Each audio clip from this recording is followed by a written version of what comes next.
Good morning dear students. बच्चों, हम लोगों ने इंटीग्रल पावर ऑफ एयोटा यानी आई की वैल्यू के बारे में पढ़ा था। आई की वैल्यू इमेजिनरी होती है और वो इमेजिनरी वैल्यू बच्चों होती है i is equal to under root minus one. I is equal to under root minus one जब होती है बच्चों, तो उस कंडीशन के बाद हम लोग आगे बढ़ रहे हैं। आई स्क्वायर माइनस वन होता है और आई की पावर 4 होती है बच्चों। उसके बाद हम लोग अभी तो सिर्फ कॉम्प्लेक्स नंबर की बात ही नहीं हुई। कॉम्प्लेक्स नंबर की बात ना होने के बाद उससे पहले जो इंटीग्रल पावर ऑफ एयोटा है वो बताया गया। क्या होता है ये कि ये इमेजिनरी वैल्यू होती है अंडर रूट के अंदर नेगेटिव वैल्यू बच्चों। अब हमारे पास पहली डेफिनेशन है, क्लासरूम में आपके रेटिंग में मैं दे रहा हूं इसको, और अभी मैं बोर्ड पर सिर्फ आपको समझा रहा हूं। क्लासरूम में सब रेटिंग में आ रही होगी ये, ठीक है, और उसे आप अपनी कॉपी पर नोट कर लीजिएगा ताकि जल्दी हो जाए काम। इसीलिए बच्चों देर लगती है, कभी कभी वीडियो देर से एक आध दिन छूट जाता है, इसीलिए उसमें काफी काम करना होता है। आपको लगता है कि आप बहुत छोटा सा काम है ये, 20 मिनट का, 15 मिनट का या 25 मिनट का, लेकिन पहले लिखा जाएगा फिर इसमें समझाया जाएगा सब बच्चों। फिर पूरी जब तैयारी हो जाती है तब वो क्लासरूम में लगता है। कॉम्प्लेक्स नंबर क्या होता है बच्चों? If A and B are real number, अगर ए और बी कोई रियल नंबर है, ए और बी रियल होना चाहिए, then the number of the form A plus I B, ये जो ए प्लस आई बी की फॉर्म में ए और बी दोनों रियल हैं, इस फॉर्म के नंबर को कॉम्प्लेक्स नंबर कहते हैं। और इसका हिंदी सुनिए, कॉम्प्लेक्स। कॉम्प्लेक्स का मतलब होता है मिश्रण, मिक्स करा हुआ, मिक्स करी हुई जो वैल्यू होती है, मिक्स, उसे कहते हैं कॉम्प्लेक्स। अब देखिए इसमें ये अगर मैं कह दूं कि ये कॉम्प्लेक्स नंबर है 3 प्लस 4 इंटू आई, ये मिक्स है, ये रियल है, और इसमें इमेजिनरी वैल्यू को ये 3 इसमें रियल है, और 4i, जरा 4i पर चर्चा कर ली जाती है। 4i होता है under root minus 16, under root minus 16 होगा तभी बच्चों 4i आया होगा, वरना 4i नहीं आ सकता। Under root minus 16, under root minus 16 4i कैसे आया होगा जरा चर्चा करते हैं। माइनस 1 इंटू 16, ये हो गया बच्चों माइनस 1, और ये 16 का अंडर रूट, और ये हो गया i, और ये हो गया बच्चों 4i हो गया। यानी 4 और 3 तो रियल है, a and b are real, then the number in the form of a plus ib is called the complex number. Complex number generally denoted by z is equal to a plus ib. z ज्यादातर सब जगह z से denote करा जाएगा। ये 3 plus 4i है बच्चों, और ये 3 और ये 4i अंडर रूट माइनस 16 होता है बच्चों। अब जब देखिए 3 कैसा नंबर है? रियल। 3 रियल है, ये 3 रियल है, और आपको लगेगा कि 4 भी रियल है, लेकिन इसके साथ i लगा हुआ है। i लगा है तो ये अंडर रूट माइनस 16 हो गया बच्चों, और अंडर रूट माइनस 16 कैसा होगा? इमेजिनरी होगा। इसीलिए ये कॉम्प्लेक्स है, ये मिक्स है, रियल और इमेजिनरी पार्ट। ये पूरा इमेजिनरी वैल्यू है और ये पूरी रियल वैल्यू है बच्चों। एक रियल है और एक इमेजिनरी वैल्यू है बच्चों। अब जो मैं आपको बताने जा रहा हूं वो सुनिए।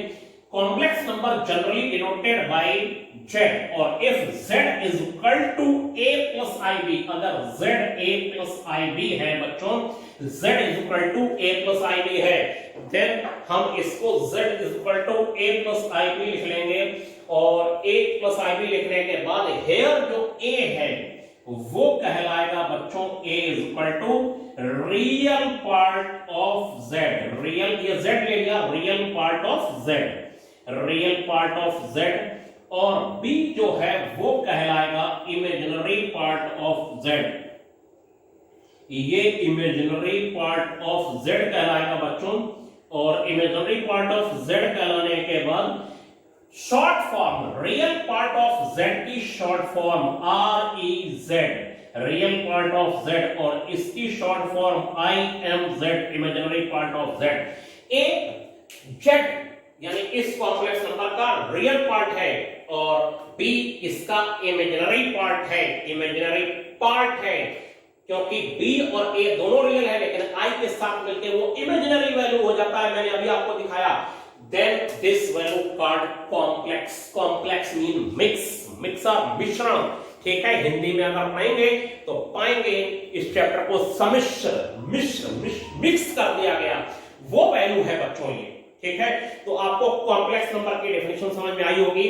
अब मैं आपको बता रहा हूं टॉपिक नेक्स्ट है जो आपकी बुक में है, इक्वालिटी ऑफ कॉम्प्लेक्स नंबर। और इक्वालिटी ऑफ कॉम्प्लेक्स नंबर में बच्चों ये मैं आपसे बताना चाहूंगा कि इक्वालिटी ऑफ कॉम्प्लेक्स नंबर में ये कहा गया है if z is equal to a1 plus ib1 and z2 is equal to a2 plus ib2, ये दो कोई कॉम्प्लेक्स नंबर है और ये दो कोई कॉम्प्लेक्स नंबर है और ये दोनों अगर आपस में इक्वल है तो इसमें रियल वैल्यू के बराबर होगी बच्चों और इमेजिनरी वैल्यू के बराबर होगी। रियल के इक्वल होगी और इमेजिनरी वैल्यू के बराबर होगी, तभी ये कॉम्प्लेक्स नंबर आपस में बच्चों इक्वल हो पाएंगे, वरना कॉम्प्लेक्स नंबर आपस में इक्वल नहीं हो पाएंगे।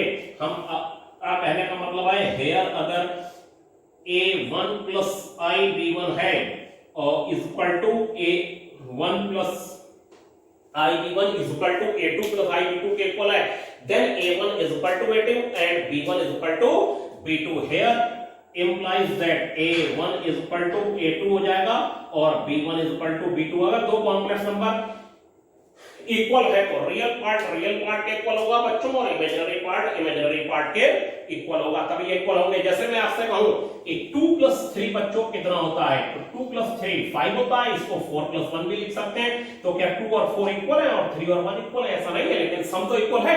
यहाँ पर बच्चों अगर ये दोनों का सम इक्वल आया है तो ऐसा हो ही नहीं सकता कि ये और ये 3 प्लस 2i ये ऐड ही नहीं होते। तो अगर ये इक्वल है तो 3 प्लस 2i के इक्वल नहीं होंगे, वरना किसी के इक्वल नहीं होंगे। यानी रियल पार्ट के इक्वल होगा और बच्चों इमेजिनरी पार्ट के पार्ट पर ध्यान दीजिएगा। इमेजिनरी पार्ट है b, इमेजिनरी पार्ट है और a रियल पार्ट है z का, ठीक है।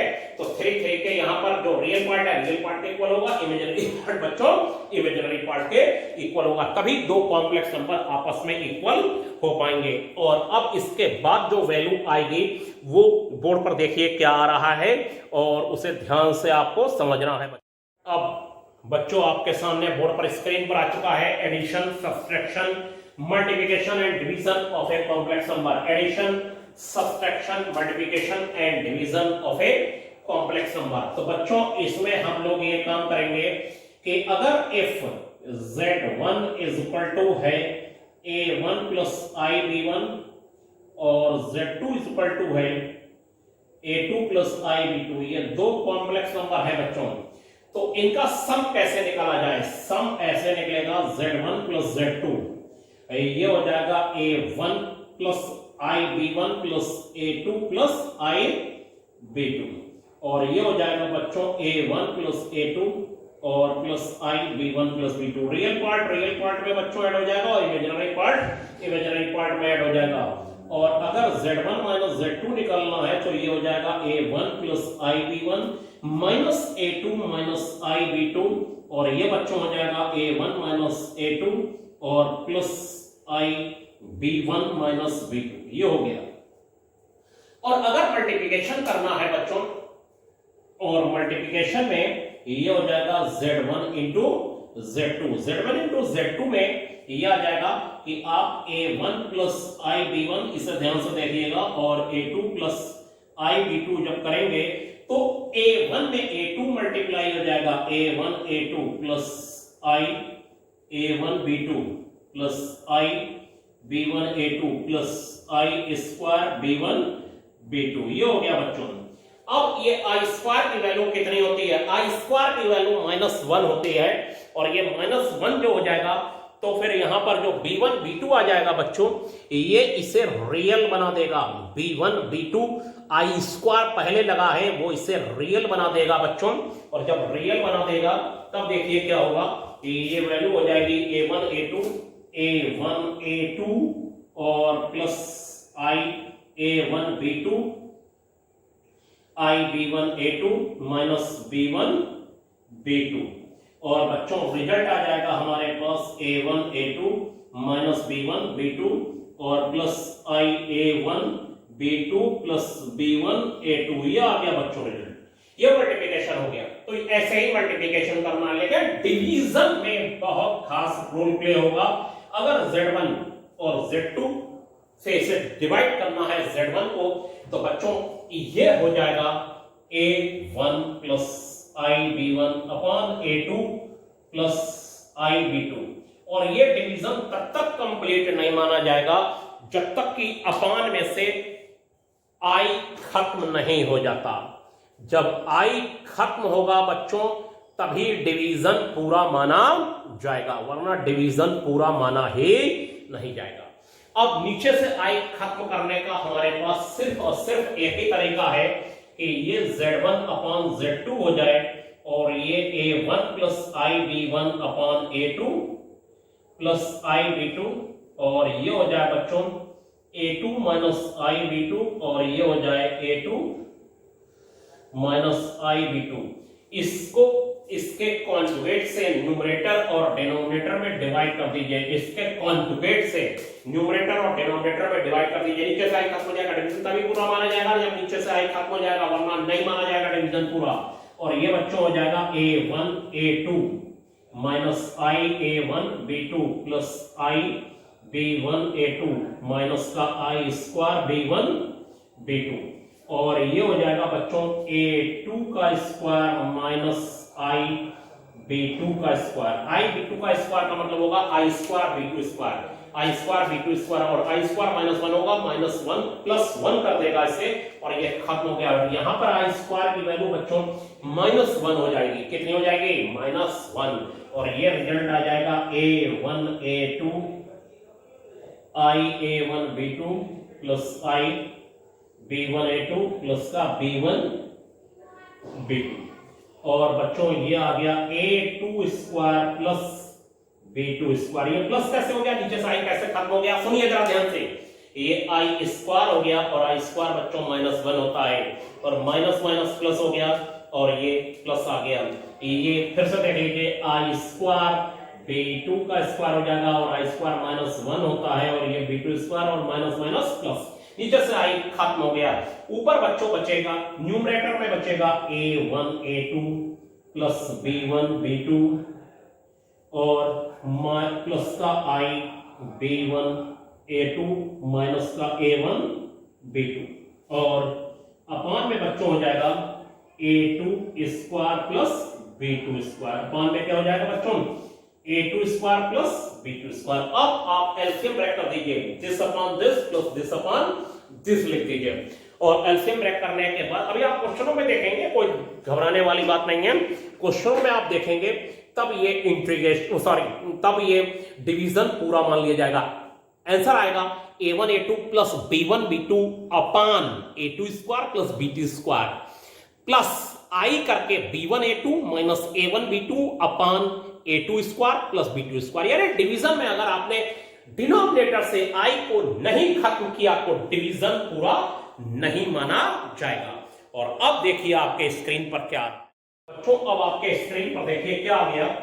स्क्रीन पर आ गया conjugate of a complex number बच्चों, और इसकी डेफिनेशन ये लिखी हुई है आपके पेपर पर, if z equal to A plus I B a complex number, then the conjugate of z is denoted by z bar. Z के ऊपर ये लाइन लगा दी जाएगी, इसे कहते हैं जेड बार। जेड कोई कॉम्प्लेक्स नंबर है ए प्लस आई बी, तो जेड बार उसका क्या हो जाएगा? Conjugate. A plus I B का conjugate A minus I B हो जाएगा बच्चों। ठीक, अब प्रॉपर्टी आई की जगह पर प्लस की जगह माइनस आ जाएगा। Properties of conjugate, properties of conjugate में बच्चों ये होगा कि if z z1 z2 z1 z2 complex number है तो z बार का बार z होगा, z1 प्लस z2 का बार z1 बार प्लस z2 बार के इक्वल होगा, z1 माइनस z2 का बार z1 बार माइनस z2 बार के इक्वल होगा, और z1 इंटू z2 बार z1 बार इंटू z2 बार के इक्वल होगा, और z1 अपॉन z2 का बार z1 बार अपॉन z2 बार के इक्वल होगा।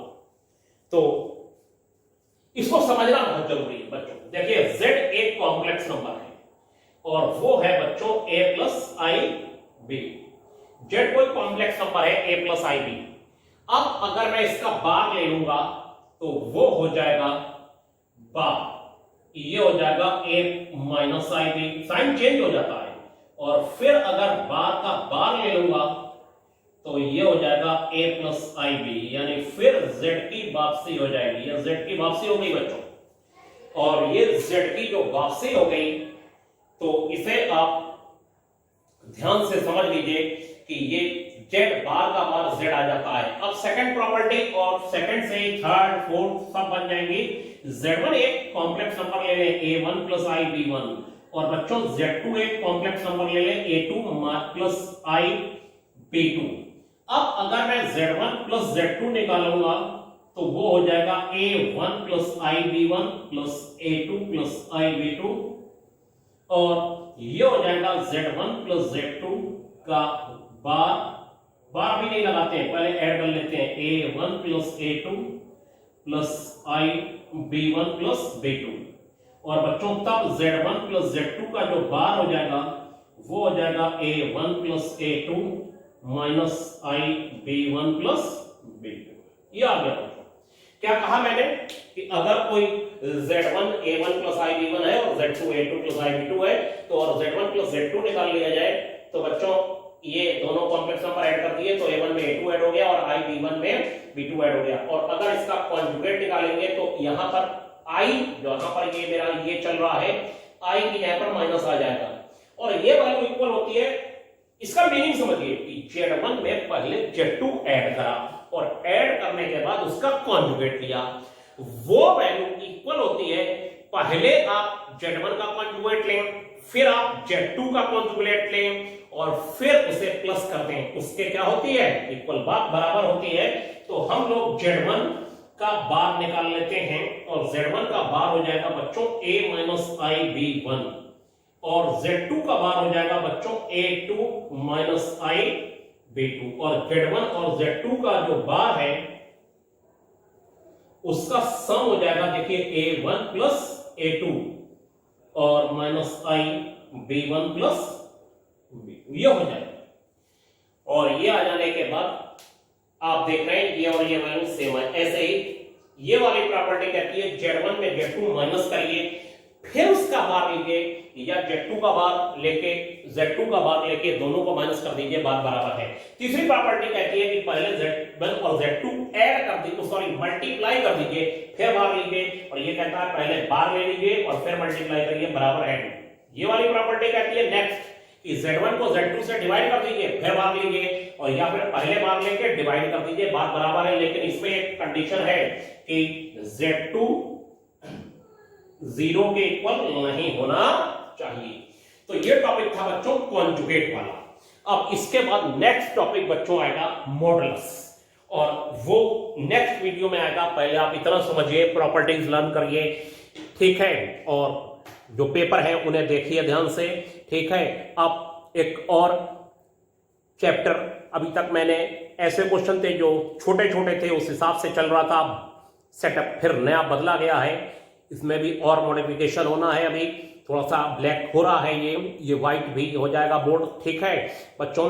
तो आज के लिए इतना ही, थैंक यू।